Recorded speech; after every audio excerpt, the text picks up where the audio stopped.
High, কেমন আছো তোমরা সবাই? আশা করি সবাই খুবই ভালো আছো। আজকে আমি তোমাদের সঙ্গে শেয়ার করব আমার স্কিন কেয়ার রুটিন। প্রথমেই দেখতে পাচ্ছ এখানে কিছু ফেস ওয়াশেস রয়েছে, যেগুলো আমি অল্টার করে ইউজ করে থাকি। প্রথমেই দেখছো হিমালয়া ব্র্যান্ডের স্ট্রবেরি ফ্লেভারের ফেস ওয়াশ।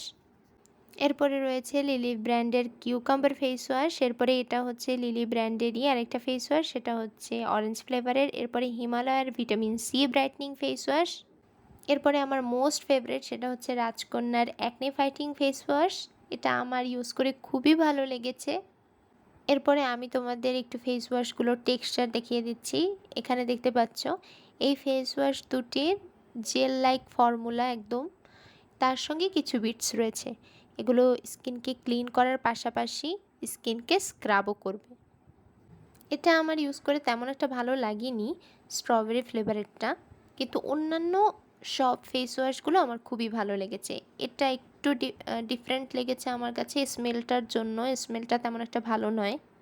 এরপরে আমি ফেস প্যাক হিসেবে ইউজ করে থাকি, তোমরা সবাই জানো আড়ং আর্ট। তোমরা যদি কেউ রিভিউ চাও তাহলে আমার শর্টস চেক করতে পারো, সেখানে আমি প্রত্যেকটা প্যাকের রিভিউ দিয়েছি।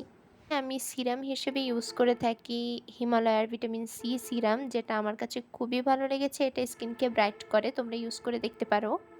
ময়শ্চারাইজার হিসেবে ইউজ করে থাকি আমি লিলি ব্র্যান্ডের দুটো ময়শ্চারাইজার। একটা হচ্ছে ড্যাসলিং বিউটি, এটা আমার ইউজ করে খুবই ভালো লেগেছে। আর বাটারি সফটটা তো আরও ভালো লেগেছে। বাটারি সফটটা আমি শীতের টাইম ইউজ করি। এটা দেখতে পাচ্ছ অনেকটাই শেষ হয়ে গেছে, পুরোটাই একটু বাকি আছে।